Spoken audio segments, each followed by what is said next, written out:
আমি যখন জেনে গেছি যে ছোট সাহেব আমার দুটো চোখের প্রেমে পড়ছে, তখন ওই মিথ্যাবাদীর মেয়ের শায়েস্তা আমি করেই ছাড়ব। বলো না, কাল তুমি আমার সাথে দেখা করবে প্লিজ। মনে হচ্ছে আমি নয়নার সঙ্গে দেখা করি সেটা কুসুম চায় না। ওফ কি জেলাস! ওয়াও!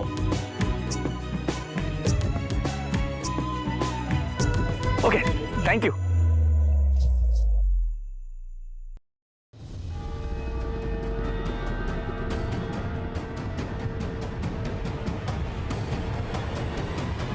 কে কে ওখানে?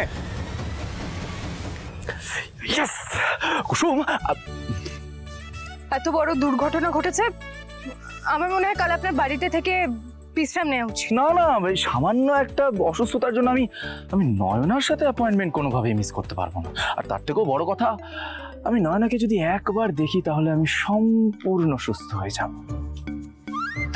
তবে তুমি যেটা বলেছো সেটাও কিন্তু খারাপ কিছু বলনি।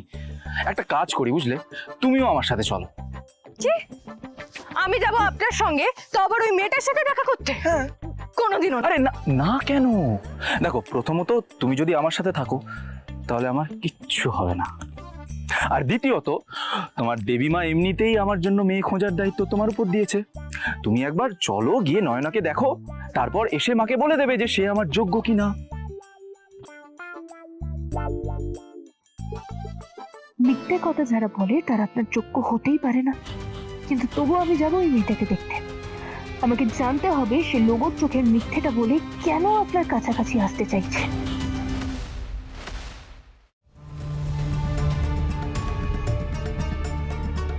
ভাইদের সাথে যে প্ল্যানটা বানাচ্ছিলাম কেউ শুনে ফেললো নাকি? কিন্তু আশেপাশে তো কেউ নেই।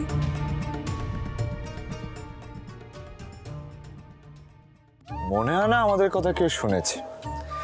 কাল নিশ্চিন্তে আমার সাথে দেখা করতে চলে এসো।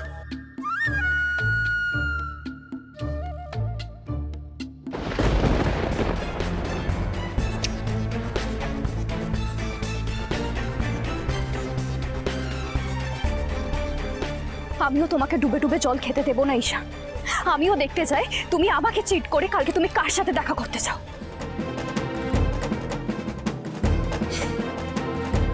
বেশ, আমি যাব আপনার সাথে। আমারও দেখাটা দরকার যে মেয়েটা আসলে কে। Thank you Kusum, thank you so much.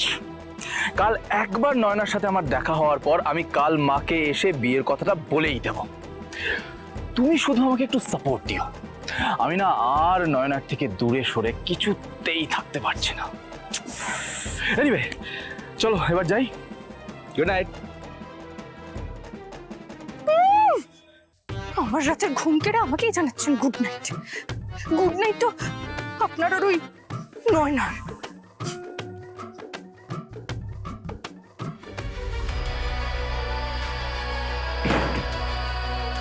Yes yes, আমি শিওর কাল কুসুম ওর চোখের সত্যিটা আমাকে বলবে, আর তারপর আমাদের দুজনের এক হওয়ার মাঝে আর কোনো বাধা থাকবে না।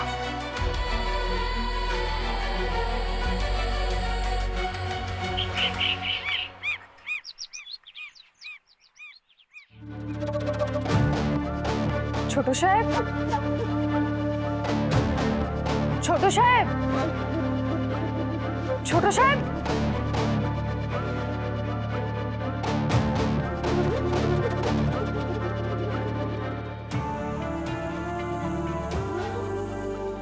ও, তার মানে ছোট সাহেব আমাকে না নিয়ে ওই ওই ভুয়ো মেয়েটার সাথে দেখা করতে চলে গেলেন। ওই মেয়েটা প্রতি ছোট সাহেবের এত কিসের টান যে আমার জন্য একটু অপেক্ষা করতে পারলেন না? একটা কাজ করি বুঝলে, তুমিও আমার সাথে চলো। কি? আমি যাব আপনার সঙ্গে, তো আবার ওই মেয়েটার সাথে দেখা করতে? হ্যাঁ। কোনোদিনও না। আরে না না, কেন? দেখো, প্রথমত তুমি যদি আমার সাথে থাকো তাহলে আমার কিচ্ছু হবে না। আর দ্বিতীয়ত, তোমার দেবীমা এমনিতেই আমার জন্য মেয়ে খোঁজার দায়িত্ব তোমার উপর দিয়েছে। তুমি একবার চলো, গিয়ে নয়নাকে দেখো, তারপর এসে মাকে বলে দেবে যে সে আমার যোগ্য কিনা। না, আমি ছোট সাহেবকে কিছুতেই ওই নকল মেয়ের নকল চোখের ফাঁদে পড়তে দেবো না। দেবীমাকে কিছু জানানোর আগে আমি ওই মেয়ের শায়েস্তা করবো। জাদুকর কি হলো? এত তাড়াহুড়োতে কোথায় যাচ্ছ? আর ভাইটা কোথায়? সেটা আমি কি করে জানবো? আর আমি তো ভাবলাম আমি আপনাকে জিজ্ঞেস করবো ছোট সাহেব কোথায়। জাদুকর, তুমি মনে হয় জানো না ভাইদা প্রেমে পড়েছে।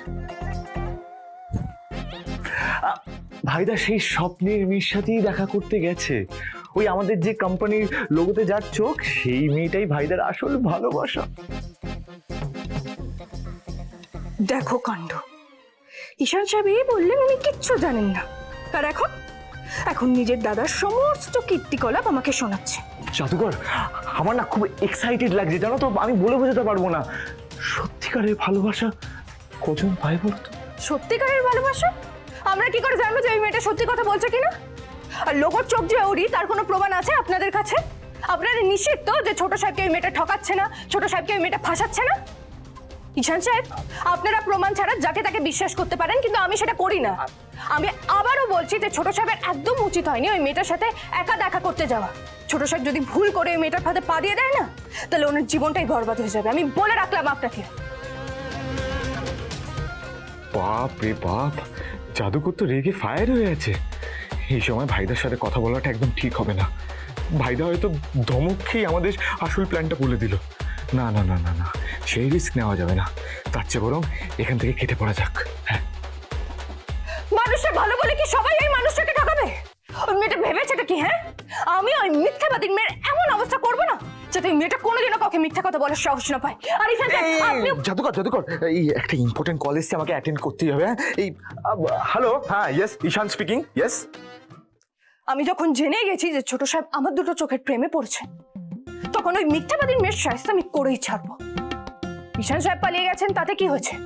আমি ওই মেয়েকে ধরেই ছাড়বো।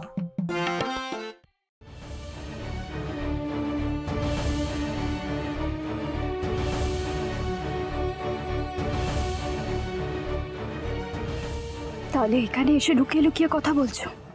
ঠিক আছে, তুমি কতক্ষণ এই চোর পুলিশ খেলা খেলবে খেলো। আমিও যতক্ষণ না সত্যিটা জানছি তোমার পেছন ছাড়ছি না মিস্টার ঈশান গাঙ্গুলি। শোনো, ভাইদা বাড়ি থেকে বেরিয়ে পড়েছে, সবটা সামলে নিও। হ্যাঁ, মনে আছে তো কি কি করতে হবে। শোনো, তুমি যদি একটু গড়বড় করো না, তাহলে কিন্তু আমাদের সব প্ল্যান ফ্লপ করে যাবে। তাই একটা জোরে নিঃশ্বাস নাও, নিজের সাহস বাড়াও, আর প্ল্যান মাফিক সব কাজে লেগে পড়ো, কেমন?